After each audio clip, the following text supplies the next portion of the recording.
Assalamualaikum warahmatullahi wabarakatuh. Bismillahirrahmanirrahim. Alhamdulillahirabbil alamin wassalatu wassalamu ala asyrafil anbiya'i wal mursalin sayyidina wa habibina wa maulana wa qurrati a'yunina Muhammadin wa ala alihi wa ashabihi wa man tabi'ahum bi ihsanin ila yaumiddin. Rabbi shrah li sadri wa yassir li amri wa hlul 'uqdatam min lisani yafqahu qawli. Rabbi zidna ilma warzuqna fahma, amin ya rabbal alamin. Amma ba'du. Kita akan mulai ngaji dengan membaca Al-Munqidh Minadh Dhalal halaman 53. Mari kita mulai dengan menghadiahkan Al-Fatihah kepada muallif dua kitab ini, yaitu Hujjatul Islam Abi Hamid Al-Ghazali. Al-Fatihah. A'udzubillahi minasyaitonirrajim. Bismillahirrahmanirrahim. Alhamdulillahirabbil alamin arrahmanirrahim maliki yaumiddin. Iyyaka na'budu wa iyyaka nasta'in. Ihdinas siratal mustaqim siratal ladzina an'amta 'alaihim ghairil maghdubi 'alaihim waladdallin. Amin. Bismillahirrahmanirrahim. Qala al-muallif rahimahullahu ta'ala wa nafa'ana bihi wa bi 'ulumihi fid dharain. Amin. Rabbi yassir wa a'in. Kita sampai kepada paragraf ketiga dari atas. Fala'allal hayata ad-dunya naumun bil idhafati ilal akhirati. Fala'allal hayata ad-dunya, maka boleh jadi kehidupan di dunia ini naumun adalah tidur, bil idhafati jika dikaitkan, jika dihubungkan, ilal akhirati kepada kehidupan akhirat, ya. Fa'idha mata, maka ketika meninggal, ketika mati manusia, seseorang, maka zaharat akan nampak lahu bagi manusia al-asya'u, semua barang-barang, semua objek-objek, semua hal, ala khilafima, tidak sesuai dengan apa, ya, ala khilafima, berbeda dengan apa, yushahidu, yang menyaksikan manusia ini hu kepada ma ini al-ana sekarang, ya. Wa yuqalu, dan dikatakan lahu kepada orang ini inda dzalika, ketika menyaksikan pengalaman ini, dikatakan sesuai dengan ayat dalam Al-Qur'an ini, fakashafna anka ghita'aka fabasaruka al-yawma hadidun, ya. Ini kutipan dari sebuah ayat dalam Al-Qur'an, kalau nggak salah di surat Al-Qiyamah, kalau nggak salah, ya. Fakashafna anka ghita'aka fabasaruka al-yawma hadidun. Fakashafna, maka akan mengungkap, akan menyingkapkan aku, Allah maksudnya, angka dari engkau, ghita'aka terhadap tabir atau tutup engkau, tutup yang menutupi mata kamu ketika masih di dunia. Maka fabasaruka, maka penglihatanmu al-yauma, sekarang ini, di akhirat ini, hadidun, menjadi tajam, sehingga bisa melihat hal-hal yang dulunya kita nggak bisa melihat, ya.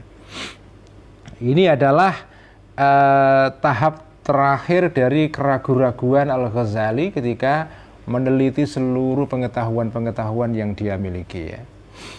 Jadi pengetahuan khisyat diragukan kebenarannya, pengetahuan akliyat diragukan kebenarannya, bahkan, ya, ini puncak keraguannya adalah jangan-jangan pengetahuan kita di dunia sekarang ini itu pengetahuan yang seperti mimpi. Begitu nanti kita bangun dalam kehidupan yang sesungguhnya di kemudian hari, di hari kelak, di kehidupan kelak, maka pengetahuan-pengetahuan yang sekarang ini hancur semua, ya. Artinya, ya, nggak ada pengetahuan yang bisa dipegangi, habis semua udah. Kalau sudah akliyat sudah nggak bisa dipegangi, apalagi khissiyat, ya, apalagi ilmu-ilmu yang bersifat non khissiyat maupun non akliyat, ya, ilmu-ilmu berdasarkan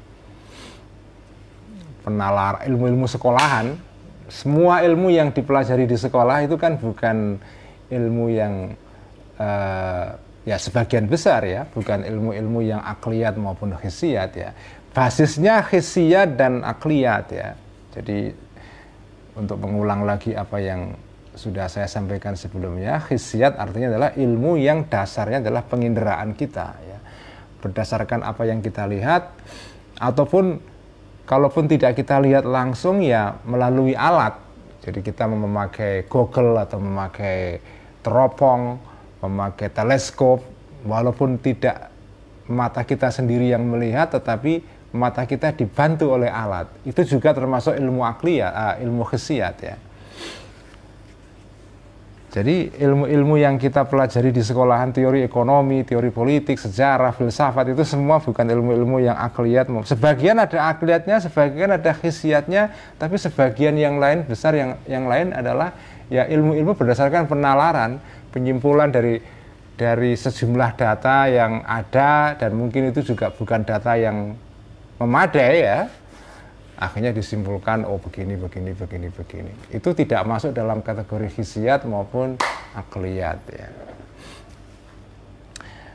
Jadi udah habis semua ilmu-ilmu yang dimiliki oleh Al-Ghazali ini tidak punya dasar-dasar yang kokoh itu. Falamma khatarat. Jadi ini puncak skeptisismenya Al-Ghazali ya, puncak keraguan beliau.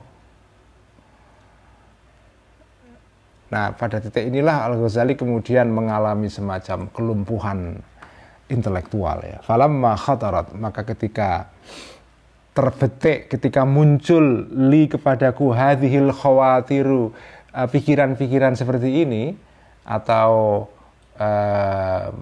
ide-ide seperti ini atau kerentek-kerentek seperti ini. Kerentek itu artinya gerak-gerik pikiran dan hati ya. Setelah muncul ide-ide ini, pikiran-pikiran seperti ini, wangqadahat dan terbetik muncul, inqadahat itu seperti api yang meletik itu ya. Wangqadahat dan muncul al-khawatir tadi itu fin nafsi, di dalam jiwaku, dalam diriku. Dan kemudian dari sana muncul semacam keraguan-raguan yang ekstrim ya. Maka hawal tuh berusaha aku lidzalika, kepada semua ini, pengalaman keadaan ini, ilajan, berusaha untuk mendapatkan pengobatan. Ilajan artinya pengobatan. Ya otomatis kalau orang mengalami keraguan-raguan yang ekstrim seperti ini ya kan, kalau nggak diobati repot ya. Kalau Anda sudah tidak percaya kepada semua pengetahuan kamu, repot itu. Nggak bisa lagi hidup berjalan dengan normal, jadi harus diobati. Tapi karena ini bukan penyakit fisik ya, ini penyakit pikiran, jadi pengobatannya nggak bisa pakai obat biasa ya. Falam yatayassar, maka tidak mudah ya pengobatan ini, ilaj ini. Kenapa? Idlam yumkin, karena tidak mungkin daf'uhu, menangkal penyakit ini, penyakit intelektual yang muncul di dalam an-nafas tadi itu, illa bidalilin, kecuali dengan adanya bukti. Sementara bukti-bukti sudah dihancurkan semua, gimana itu ya? Walam yumkin, dan tidak mungkin nasbu dalilin, untuk menyusun dalil, menegakkan dalil atau bukti ya. Illa min tarkibil ulumil awwaliyati, kecuali dengan cara menyusun ya, mengkonstruksi, menyusun ilmu-ilmu yang bersifat aksiomatik al-awwaliyah, yang bersifat awal ya. Jadi kan kalau sampean mau membuktikan sesuatu itu kan harus dimulai dari ilmu-ilmu yang sudah dianggap itu ilmu-ilmu yang diterima semua orang. Ilmu-ilmu yang bersifat aksiomatik ya. Ya termasuk tadi itu ilmu khissiyat, akliyat ya. Sampean mau membuktikan bahwa misalnya sampai membuktikan bahwa kota Jakarta itu ya, kota Jakarta itu ada.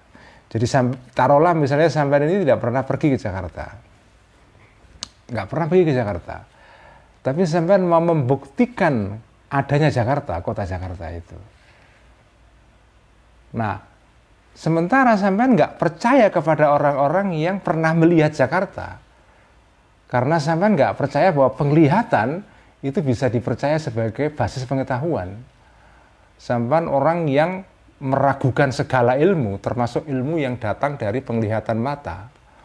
Jadi misalnya sampean nggak percaya ada orang bercerita, saya pernah melihat Jakarta. Oh, tapi saya nggak percaya. Jangan-jangan yang kau lihat ini ilusi atau fantasi atau apa, atau mimpi. Gimana? Padahal itu basis paling dasar bahwa orang kalau melihat sesuatu dan mengkabarkan apa yang dia lihat, ya,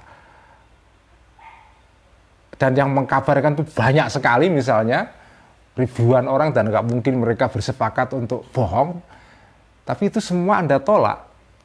Anda nggak bisa membuktikan Jakarta, udah. Anda nggak bisa nasbut dalil, ya, menegakkan dalil, karena dalil itu harus disusun dari ilmu-ilmu yang paling dasar.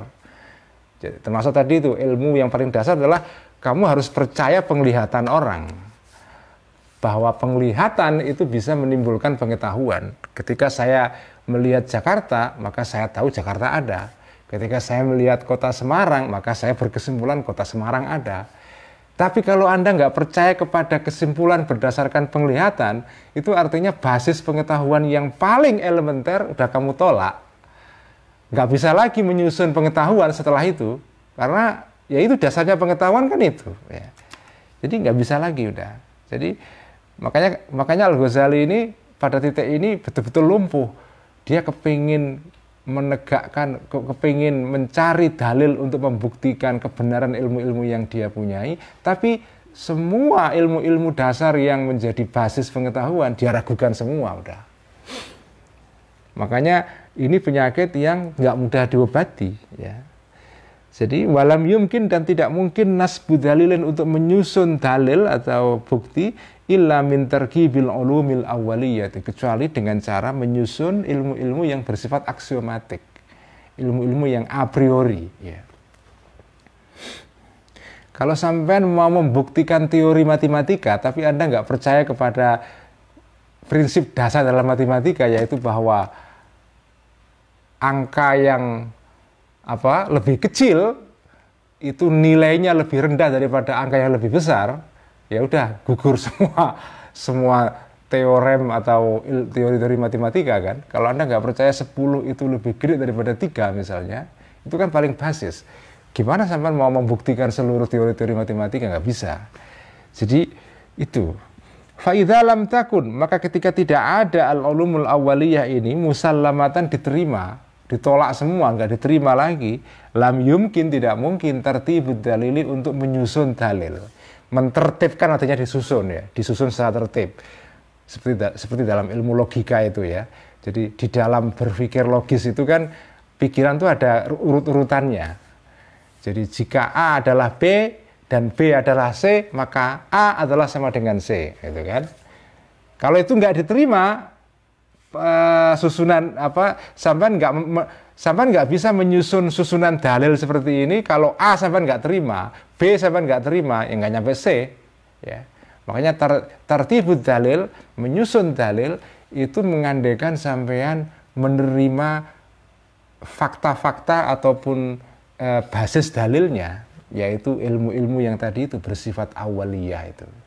Jadi sekarang kita sudah mengenal beberapa istilah dalam epistemologi Islam, ya. Jadi ada ilmu namanya hissiyat, ada akliyat, ada awaliyat, ya. Itu penting, istilah-istilah ini sama-sama kenal itu, ya.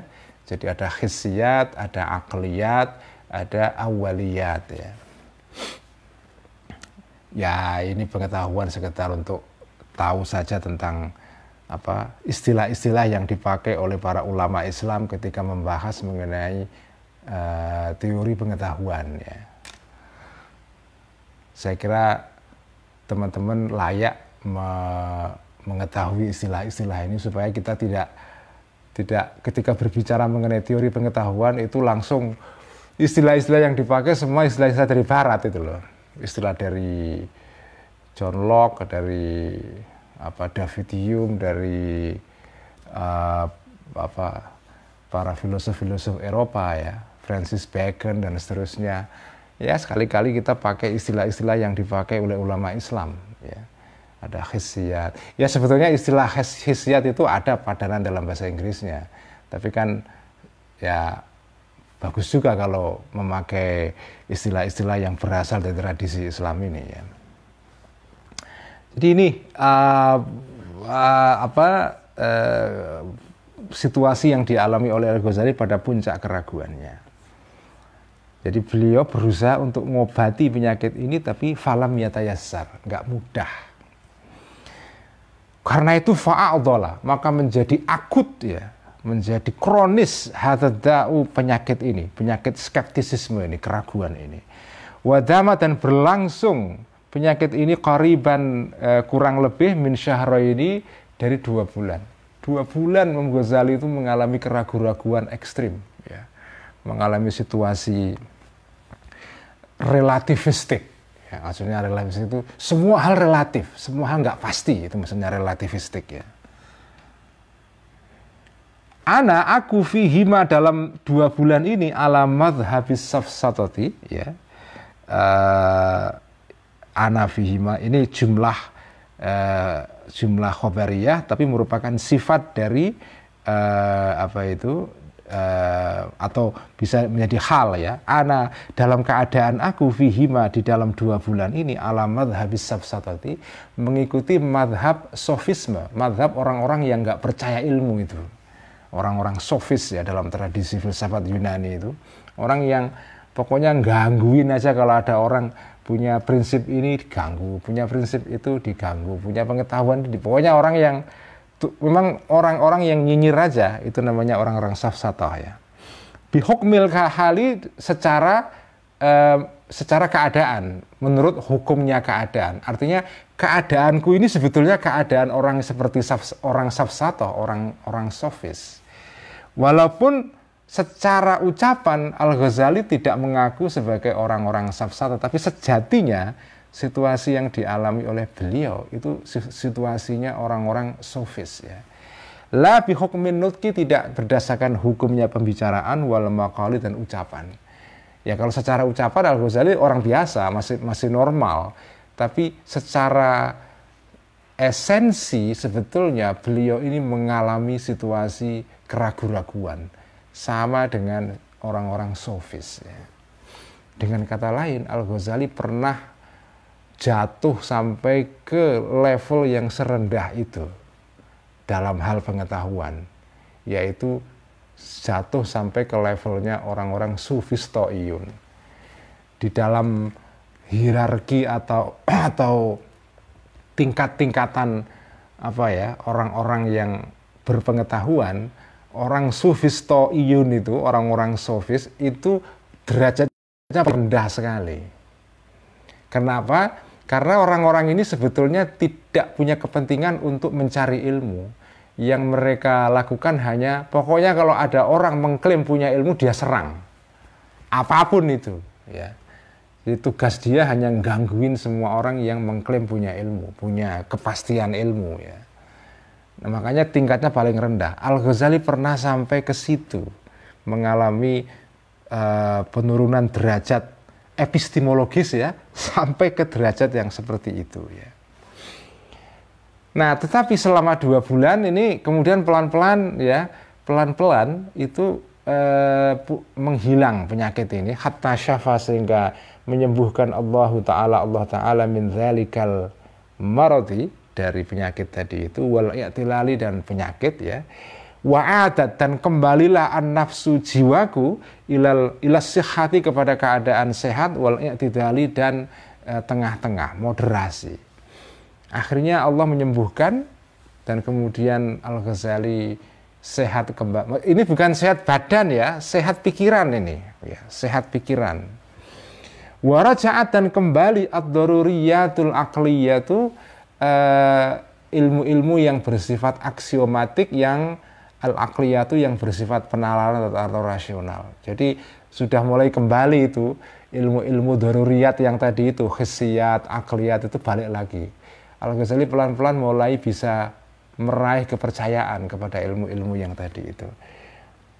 Waraja'a, dan kembali ad-daruriyatu, ilmu-ilmu aksiomatik, al-aqliyatu, yang bersifat rasional, makbulatan, dalam keadaan diterima, mautsuqan, bisa dipercaya, biha, terhadap daruriyat, ala amnin, dalam keadaan aman, wa yakinin, dan keyakinan. Balik lagi udah. Tetapi baliknya pengetahuan ini bukan karena dinalar. Nah, ini yang menarik. Walam yakun, dan tidak ada zalika, kembalinya daruriyat ini kepada Al-Ghazali. Jadi sembuhnya Al-Ghazali bukan karena beliau mencoba meraih kembali ilmunya dengan cara menalar, ya, dengan cara dibuktikan satu persatu sehingga akhirnya beliau percaya lagi. Bukan begitu.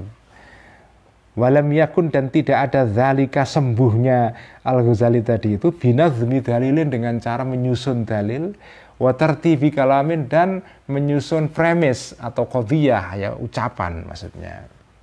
Qadhiyah ada premis minor, premis mayor, ada kesimpulan, ya.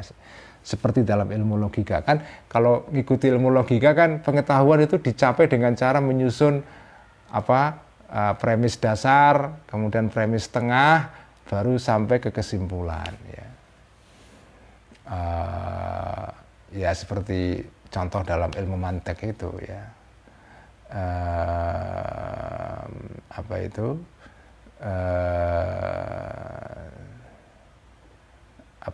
Setiap hewan yang setiap hewan yang berakal, ya, kullu hayawanin natikin fahuwa insanun, ya. Setiap hewan yang berakal maka dia namanya manusia. Aristoteles adalah hewan yang berakal, kesimpulannya maka dia manusia. Itu namanya susunan dalil itu, ya. Jadi setiap hewan yang punya akal itu namanya manusia. Ini namanya premis mayornya, ya. Premis dasarnya, premis minornya. Kemudian premis tengahnya adalah Aristoteles adalah orang atau hewan yang berakal. Kesimpulannya maka Aristoteles adalah manusia. Itu namanya susunan dalil itu begitu itu. Nah, Al-Ghazali sembuh dari penyakit skeptisisme tadi itu bukan karena menyusun dalil secara logis seperti itu, ya. Ada qadhiyah sughra, qadhiyah kubra, ada natijah, gitu, ya. Tetapi bal binurin, melainkan melalui cahaya qadzafa, yang melemparkan kepada cahaya Allah Ta'ala fis sadri, di dalam dada. Jadi sembuhnya itu bukan karena ilmu mantek, tapi karena ada cahaya yang diberikan oleh Allah kepada beliau.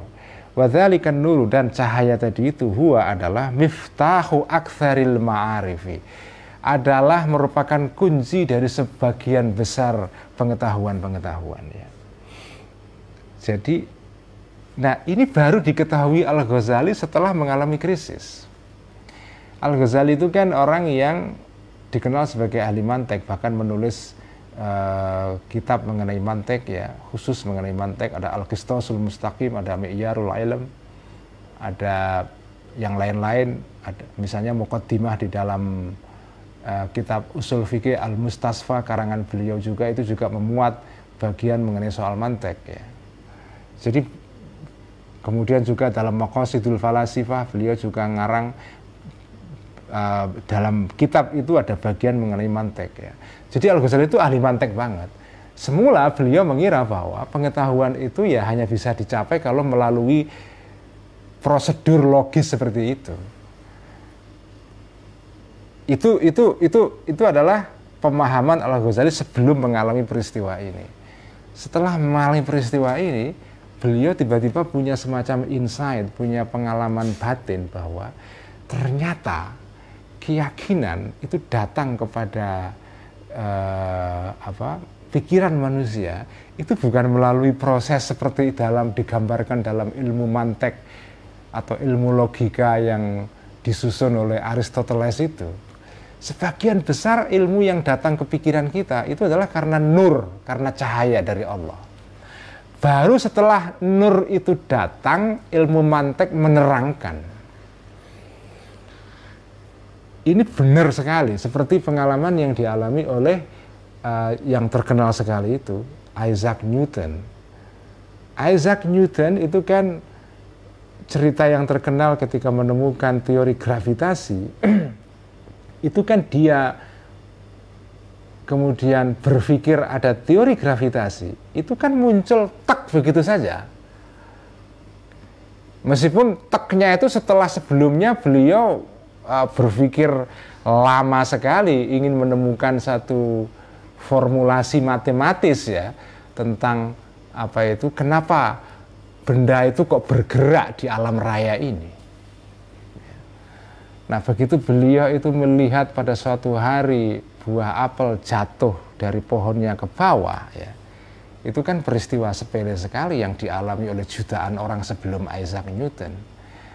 Tapi begitu Isaac Newton dapat melihat buah apel jatuh dari pohonnya, kenapa kok buah apel jatuh kok ke tanah?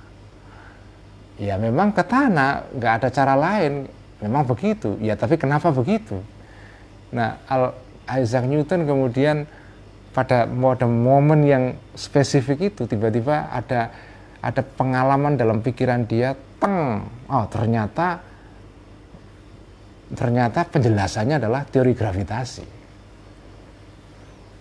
Itu namanya nurun qadzafahullah ya, cahaya yang dilemparkan oleh Allah kepada pikiran manusia yang kemudian menimbulkan pengalaman yang disebut dengan pengalaman eureka. Oh, gitu kan.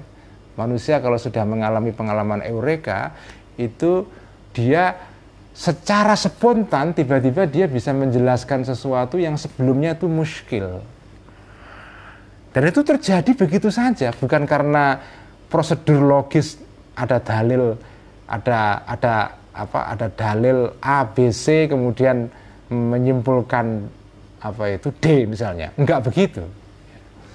Jadi nur itu datang dulu, baru setelah nur datang, ilmunya ada, baru rasio kita, akal kita sebagai manusia menjelaskan itu berdasarkan ilmu mantek atau berdasarkan teori matematika, berdasarkan prosedur matematis itu. Tapi nurnya harus ada. Kalau nggak ada nurnya nggak bisa. Ya. Makanya itu, dan ini dikatakan oleh Ghazali, wadzalikan nuru, jadi cahaya ini adalah kunci segala atau sebagian besar pengetahuan. Faman maka barang siapa dzanna yang menyangka annal kashfa, sesungguhnya penyingkapan dalam bentuk nur yang diturunkan oleh Allah kepada pikiran manusia ya. Mauqufun adalah tergantung alal adillati kepada dalil-dalil, kepada proof ya, dalil dalam pengertian matematika ya, proof, dalil ya. Al-muharrarati yang disusun secara tertib, secara jernih dan benar, itu muharrarah. Maka faqad dayyaqa, maka sungguh telah mempersempit orang ini rahmatullahi kepada rahmat Allah Ta'ala al-wasi'ata yang luas. Barang siapa mengira bahwa ilmu itu hanya datang secara rasional, itu sama dengan mempersempit rahmatnya Allah Ta'ala. Karena sebagian besar ilmu datang tidak dengan cara begitu. Ilmu itu datang kepada pikiran para ulama, para sarjana, para peneliti, itu sebagian besar adalah melalui prosedur nurun qadzafahullah. Dalam bahasa lain melalui ilham. Ya. Setelah ilham datang, baru diterangkan oleh rasio manusia. Jadi rasio itu datangnya belakangan, bukan di awal. Karena kalau nggak ada ilham, rasio nggak bisa bekerja apa-apa. Ini bagi saya suatu informasi yang menarik sekali, yang keren sekali, yang berdasarkan pengalaman Al-Ghazali sendiri.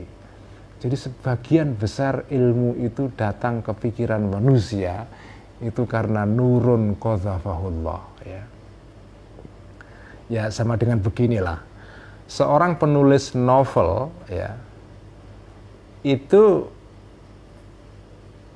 sejauh yang saya tahu ya, berdasarkan proses kreatif yang mereka alami, yang mereka ceritakan itu, novelis itu ketika nulis novel itu datang dulu idenya itu, ide besarnya.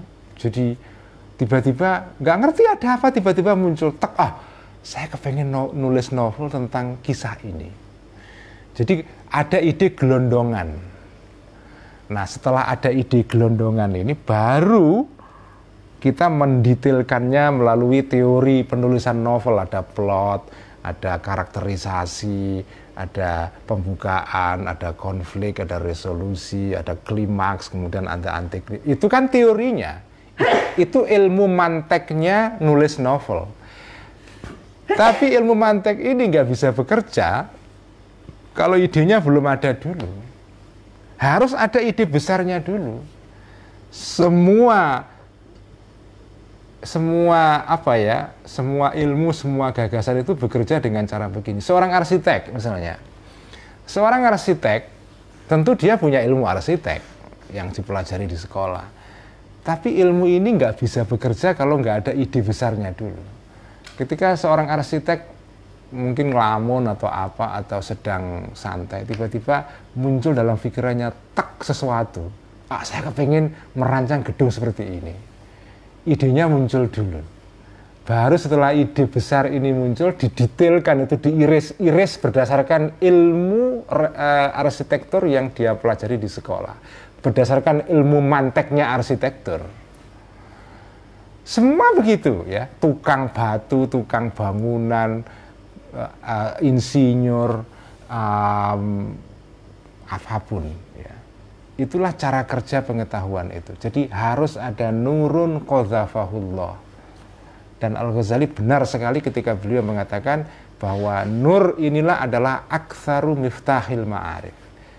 Hampir sebagian besar ilmu-ilmu itu datangnya melalui cara seperti ini. Karena itu doanya santri-santri di pondok dulu kan doanya minta supaya diberikan futuh oleh Allah, dibuka. Maksudnya dibuka itu apa? Ada nur ini loh. Kalau nur ini belum datang, itu sampean belum paham. Kalau sampean belum difutuh oleh Allah itu ilmu itu masih teori saja, belum sampai menyatu dengan diri kamu. Kalau sudah dibuka oleh Allah, wah itu tiba-tiba ya itulah kayak orang belajar alfiyah di pondok itu, belajar alfiyah setahun, 2 tahun, 3 tahun, 4 tahun, 5 tahun itu ya ngerti, tapi ya ngerti gitu saja. Apal alfiyah, ngerti maknanya, ngerti artinya dan seterusnya.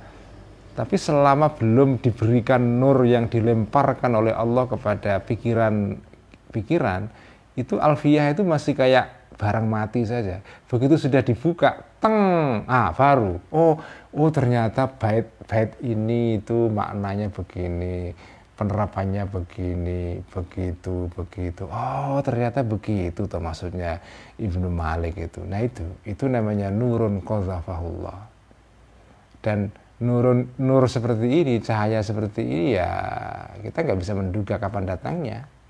Tapi kita bisa ikhtiar menyiapkan. Makanya Al-Ghazali itu kan teorinya manusia itu tidak bisa menentukan kapan ilham itu datang. Yang bisa dia lakukan adalah menyiapkan diri kita siap menerima ilham. Dengan cara apa? Ya dengan cara usaha, pikiran kita dibersihkan dari segala gangguan, hatinya dibersihkan dari segala kotoran, seperti ngelap kaca. Begitu nanti ada objek datang lewat, kaca itu sudah bersih, bisa menangkap itu. Tapi kalau kita nggak melakukan ikhtiar itu, ada ilham ya nggak ketangkep, ada sinyal datang nggak ketangkep itu. Itulah namanya nurun qadzafahullah itu. Walamma su'ila, dan ketika ditanya Rasulullah sallallahu alaihi wasallam anisyarhi tentang maknanya kata asyarah ya. Wa ma'nahu, dan maknanya asyarah fi qaulihi ta'ala, di dalam firman Allah Ta'ala dalam ini Al-Quran, faman yuridillahu an yahdiyahu yashrah sadrahu lil Islam. Ya, ini ayat yang kita baca dalam Al-Quran ya. Faman, barang siapa, yurid, yang menghendaki Allah an yahdiya, untuk menunjukkan Allahu kepada man, maka jawabnya man ya, jumlah syartiyah, jawabnya adalah yashrah ya. Maka akan membukakan Allah sadrahu, dadanya orang ini, lil Islami, kepada Islam. Apa maksudnya dibukakan itu? Kata yashrah ini agak misterius ini. Ada sahabat yang menanya, maka qala, menjawab kanjeng Nabi, huwa, yang disebut dengan asyarah ini, membuka itu adalah nurun, cahaya, yakdzifu, yang melemparkan. Jadi itu kayak dilemparkan begitu. Lempar itu maksudnya apa? Dilempar itu Sesuatu yang dilempar itu kan cepat datangnya. Kita nggak menduga, set gitu saja. Ya, tidak melalui proses gradual, pelan-pelan seperti orang nyusun dalil dalam matematika itu, pembuktian dalil itu. Ada proses pelan-pelan. Itu kalau di dalam prosedur normal. Tapi kalau nur datang, itu kayak dilempar. Kecepatan cahaya itu kan cepat banget ya. Jadi makanya istilah atau redaksi yang dipakai Kanjeng Nabi yakdzifu, dilemparkan. Karena mendadak, tidak gradual ya. Itulah makna kata yakdzifu itu. Nur adalah cahaya yakdzifu yang melemparkan kepada nur Allah Ta'ala fil qalbi, di dalam pikiran ya. Fil qalbi, dalam pikiran ya. Kalau memakai istilah yang dipakai di dalam neuroscience sekarang ini, teori mengenai kesadaran, itu kan ada dua jenis kata kan. Ada brain, ada mind. Brain itu adalah pikiran berupa ya ini organ otak kita yang gambarnya sering kita lihat di gambar-gambar ilmu anatomi itu kan, anatomi tubuh manusia. Itu namanya brain. Brain itu adalah otak sebagai bentuk fisik. Ya katakan saja seperti komputer yang ada wujud komputernya, itu namanya brain. Tapi mind itu bukan brain. Mind itu adalah kemampuan berpikir yang kemampuan ini memang dimungkinkan karena adanya brain ini, tapi yang disebut dengan mind itu lebih dari sekedar brain. Brain itu adalah otak, kalau mind itu pikiran. Pikiran itu tidak sekedar hanya otak. Ya, pikiran itu sesuatu yang misterius ya. Orang-orang yang filosofinya materialistik ya, nggak percaya ada mind. Yang ada ya brain saja. Pikiran itu hanya ilusi. Yang ada hanya otak. Gitu ya. Ya, tapi itu silakan saja yang punya visi materialis seperti itu. Tapi kalau pandangan orang yang spiritualis ya, ada sesuatu yang lebih dari sekedar otak. Jadi al-qalbu itu kira-kira tadi itu, mind, pikiran ya. Allah melemparkan cahaya kepada hati, dalam pengertian di sini adalah pikiran kita. Setelah dilempari ide oleh Allah masuk ke dalam pikiran, lalu kita kayak itu langsung kayak listrik semula mati dicekrekin saklarnya, urip terus, murup, terang, semua jadi terang gitu. Fayashrahu, maka membukakan Allah lahu bagi al-qalb, hati tadi itu atau pikiran, as-sadra, dada ya. Memang di dalam pandangan tradisional Islam itu yang disebut dengan qalb itu adanya di dada sini. Jadi yang disebut dengan pengertian itu di sini ya. Di dalam dada ya. Bukan di sini. Di sini itu pengertian rasional. Tapi kalau di sini itu pengertian yang lebih dari sekedar pengertian rasional ya. Fakila, maka dikatakan, ditanyakan, wama alamatuhu, wama, dan apakah alamatuhu, alamatnya nur tadi itu yang dilemparkan Allah di dalam qalb ya. Qala, menjawab Kanjeng Nabi, at-tajafi an daril ghururi wal inabatu ila daril khuludi. At-tajafi, menjauhkan diri, merenggangkan diri, an daril ghururi, dari rumah yang penuh tipuan yaitu di dunia ini, wal inabatu, dan kembali ila daril khuludi, kepada rumah keabadian. Intinya kalau sampean kepingin dapat ilham dari Allah, renggangkan diri kamu dari dunia. Ini tidak usah di dalam ilmu-ilmu spiritual atau rohani atau ilmu tasawuf ya. Bahkan dalam ilmu-ilmu yang biasa, ilmu-ilmu akademis, ini juga berlaku. Nur itu hanya bisa diberikan oleh Allah kalau sampean kerja, bukan karena dibebani hanya soal nyari duit tok, meningkatkan profesi supaya jadi profesor cepat, enggak. Kalau itu pikiran kamu nggak dapat nur. Nur itu adalah begitu kamu bekerja untuk mencari, memburu kebenaran. Karena Allah itu kan al-haq, Allah itu sumber kebenaran. Sampean kalau menjadi sarjana sedang meneliti di laboratorium, kok yang dipikirkan ini nanti penelitian saya kira-kira akan dibeli oleh industri enggak ya patennya? kira-kira berapa duit yang akan saya peroleh nanti kalau saya dapat paten dari penelitian. Kalau yang kamu pikir begitu, nggak dapat itu pasti. Sesuatu yang kamu cari nggak dapat. Tetapi kalau kamu meneliti tidak punya pamrih apa-apa, ya sudah, kamu sedang ingin membuktikan sesuatu, ingin menemukan satu teori baru atau apa. Enggak. Jadi kamu at-tajafi andaril hurur, ya. Kamu merenggangkan diri dari pamrih-pamrih material. Nah, itu baru akan terjadi, kamu bisa menemukan sesuatu, akan diberikan nur oleh Allah yang dilemparkan ke dalam pikiran kamu. Tapi kalau kamu digondeli terus, dibebani terus dengan pamrih-pamrih material, nggak dapat itu. Kamu nggak enjoy menikmati penelitian kamu. Akhirnya kamu nggak dapat sesuatu. Jadi hadis Kanjeng Nabi ini sebetulnya tidak hanya berlaku di dalam masalah ilmu-ilmu akhirat, ilmu-ilmu spiritual, tapi juga berlaku dalam ilmu-ilmu yang bersifat akademis, duniawi, yang sains modern sekarang ini. Semua para saintis yang bekerja di laboratorium itu ya bekerja, ya udah, dia memang mencintai ilmunya, mencintai risetnya, tidak dibebani oleh pamrih-pamrih duniawi ini. Ya, adapun nanti dunia muncul setelah itu, ada paten yang dibeli oleh industri, kamu jadi kaya, itu perkara kemudian. Itu perkara kemudian. Ketika Profesor Habibie menemukan teori mengenai bagaimana mengatasi crack di dalam pesawat itu kan, dalam ilmu aeronautika itu kan tidak, ketika Pak Habibie menemukan teori itu kan tidak dari awal berpikir kira-kira saya dapat paten apa dari penelitian. Enggak, ya ada paten, kemudian setelah itu dibeli industri, kemudian jadi kaya, itu belakangan. Tapi kalau dari awal kamu mikirnya adalah duit, nggak dapat apa-apa ya. Jadi itu nurun qadzafaullah, itu penting sekali kita perhatikan itu ya. Wa huwa, dan cahaya ini adalah an-nuru, cahaya allazi qala, yang bersabda Kanjeng Nabi Muhammad sallallahu alaihi wasallam fihi, mengenai nur ini ya.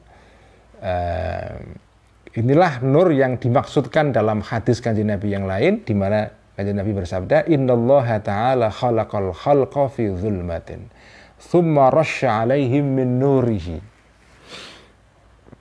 Ini hadis keren sekali. Innallah, sesungguhnya Allah Ta'ala, khalaqa, menciptakan al-khalqa, manusia, ciptaan alam raya ini, fi zulmatin, dalam keadaan gelap. Alam raya ini dengan seluruh isinya, dulunya, ini konsepsi spiritual ya, kita nggak bicara mengenai soal astronomi di sini. Dalam konsepsi spiritual itu, alam raya ini dulu diciptakan oleh Allah dalam keadaan gelap. Thumma rasya, kemudian mencipratkan, menitikkan ya, Allah Ta'ala alaihim, kepada al-khalq, ciptaan-ciptaan ini, manusia, min nuri, dari cahayanya Allah. Kemudian Allah meneteskan, memercikkan cahayanya kepada ciptaannya ini. Setelah cahaya Allah dipercikkan ke dalam ciptaannya ini, terang semua dunia ini. Itu seperti dikatakan oleh Imam Ibnu Athaillah As-Sakandari dalam kitab Hikam ya, dalam salah hikmah Hikam dikatakan di sana, al-kaunu kulluhu zulmatun. Semua alam raya ini adalah kegelapan. Al-kaunu zulmatun. Wa innama anarahu zuhurul haqqi fihi. Sesungguhnya alam raya ini menjadi bercahaya, terang ketika ada cahaya masuk ke dalam alam raya ini. Selama belum ada cahaya ini, seorang ilmuwan itu nggak tahu apa-apa, gelap. Mencari penjelasan terhadap fenomena ini kenapa kok begini? Belum ketemu, nggak jelas tuh, gelap. Begitu sudah ada nur, setelah ada nur, ada cahaya dilemparkan oleh Allah ke pikirannya Isaac Newton. Oh, ternyata kenapa benda-benda itu bergerak di alam raya ini, karena ada daya gravitasi, ada hukum gravitasi yang membuat semua ini bergerak ya. Dan bisa dihitung dengan persis, dengan tepat, dengan presisi ya. ada rumusan matematikanya itu gravitasinya Newton itu, dan itu rumusan yang dahsyat sekali. Dan itu rumusan ya terjadi setelah ada nurun qadzafahullah itu. Famin dzalikan nuri, maka dari cahaya itulah yang bagi seyogyanya an yutlaba untuk dicari al-kasfu, pengalaman kasyaf, pengalaman disingkapkan apa itu semua tabir-tabir yang menutupi kita dan pikiran kita oleh Allah itu ya.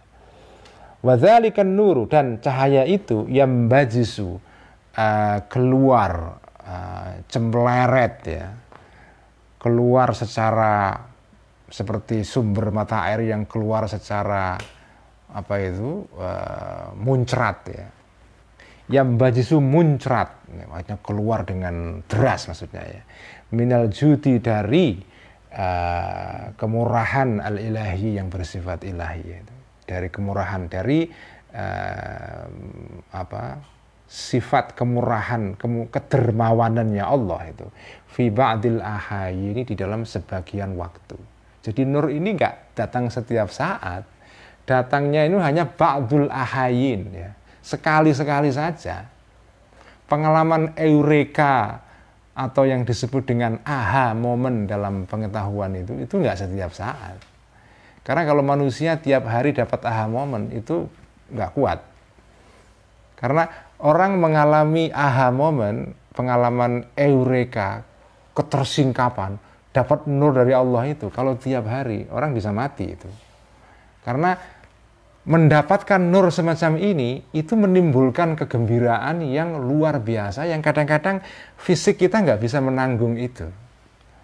Makanya datangnya hanya sekali-kali saja. Kalau tiap saat, kalau wahyu Kanjeng Nabi itu datang tiap hari, nggak kuat Kanjeng Nabi itu. Makanya wahyu itu turunnya 23 tahun.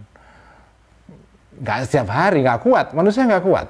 Menerima nur Allah itu nggak setiap orang kuat juga. Ya. Ini nggak bisa mengerti kecuali oleh orang-orang yang pernah mengalami pengalaman seperti ini. Ya. Kalau ini gampang saja. Kalau seorang penulis novel kok tiap hari dapat nur ide terus, nggak kuat itu. Karena biasanya orang yang dapat ide seperti ini, nur seperti ini, akan terdorong secara otomatis alamiah untuk menuliskannya. Nah kalau nur tiap hari datang, nur yang pertama belum selesai ditulis jadi novel, sudah muncul lagi, habis sudah, tubuhnya nggak kuat menerima itu. Makanya nur ini hanya datang fi ba'dil ahayin, hanya dalam waktu-waktu tertentu, nggak setiap saat ya, nggak kuat, manusia nggak kuat menerima nur ini setiap saat ya, tubuh manusia nggak kuat menerima itu. Wajibu, dan wajib dan harus atau sudu untuk mengintai ya, menunggu di pengkolan menunggu mengintai lahu kepada nur ini. Jadi manusia tugasnya ada menunggu kapan nur ini nggak bisa diprediksi kapan datangnya ya, nunggu saja kita, nunggu sambil mempersiapkan diri ya. Kama qala, sebagaimana bersabda Kanjeng Nabi Muhammad sallallahu alaihi wasallam, inna li rabbikum fi ayyami dahrikum nafahatin ya. Inna li rabbikum, sesungguhnya bagi Tuhan kalian fi ayyami dahrikum, di dalam hari-hari tahunmu, dalam hari-hari tertentu dalam setahun maksudnya ya, nafahatin, ada tiupan-tiupan, ada tiupan-tiupan angin ilahi ya. Yaitu ilham itu maksudnya. Nafahat itu adalah tiupan-tiupan atau hembusan-hembusan ya. Ala, maka ingatlah, fata'arradu, maka bersiap-siaplah kalian laha terhadap nafahat ini. Wal maksudu, dan yang dimaksud min hadhil hikayati, dari cerita ini, cerita pengalaman Al-Ghazali ini adalah anta alama, untuk supaya mengerti engkau wahai pembaca kitab Al-Munqidh minad Dhalal ini, wahai santri ya, mengerti tentang kamal al-jiddi, tentang kesempurnaan usaha yang sungguh-sungguh ya, fit talabi, di dalam, atau kesungguh-sungguhan yang total, itu kamal ya. Jadi total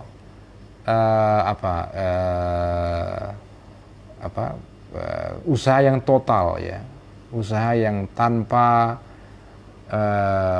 ragu-ragu, fit talabi, untuk mencari apa ya, mencari kebenaran berupa ilmu-ilmu tadi ini yang diragukan dasar-dasarnya oleh Al-Ghazali semula itu. Haitsuntaha, sampai ya, sampai mentok, sampai hingga sampai ya, pencarian ini, at-talab ini, ila talabima, untuk mencari sesuatu, mencari pengetahuan, la yutlabu, yang tidak bisa dicari lagi. Jadi pencarian kamu tentang kebenaran dalam pengetahuan ini harus total sampai kepada ilmu yang bersifat doruri, yang nggak perlu dicari karena memang ya sudah ada, Allah sudah memberikan itu kepada kita gratis, nggak perlu dicari. Apa itu? Ilmu doruriyat, ilmu hissiyat, itu kan ilmu yang sudah ada, nggak perlu dicari itu. Jadi kamu harus mencari kebenaran itu sampai ke ujung itu ya. Fa'innal awaliyati, karena sesungguhnya ilmu-ilmu yang bersifat aksiomatik, laisat, tidak ada, matlubatan, dicari. Ilmu yang awaliyat, yang aksiomatik, ilmu-ilmu akliyat dan hissiyat ya, itu kan nggak perlu dicari karena sudah ada. Bahwa satu itu lebih kecil daripada tiga, itu sudah dalam pikiran sudah ada ya. Bahwa jarak 10 kilo itu ditempuh lebih lama daripada 3 kilo kalau memakai alat yang sama ya, itu ya otomatis ya. Bahwa 2 hari itu lebih lama daripada sehari, itu otomatis sudah dalam pikiran, itu namanya awaliyat ya. Fa'inna, karena sesungguhnya awaliyat, hadiraton, itu sesuatu yang sudah hadir dalam pikiran kita. Wal hadiru, dan sesuatu yang hadir, yang sudah ada, idza tuliba, ketika dicari, maka fukita, akan hilang, wakhtafa, dan pudar, dan bersembunyi. Kalau sesuatu yang sudah merupakan sesuatu yang aksiomatik, kok kamu kepingin membuktikan kebenarannya, itu malah hilang justru ya. Makanya Al-Ghazali tadi itu mengalami tadi itu kondisi keraguan-raguan total itu ya, antara lain karena barang-barang ilmu yang seharusnya itu sudah diandekan begitu, tiba-tiba diurak-urak lagi, dikorek-korek lagi ya, jadinya malah bubrah semua kan.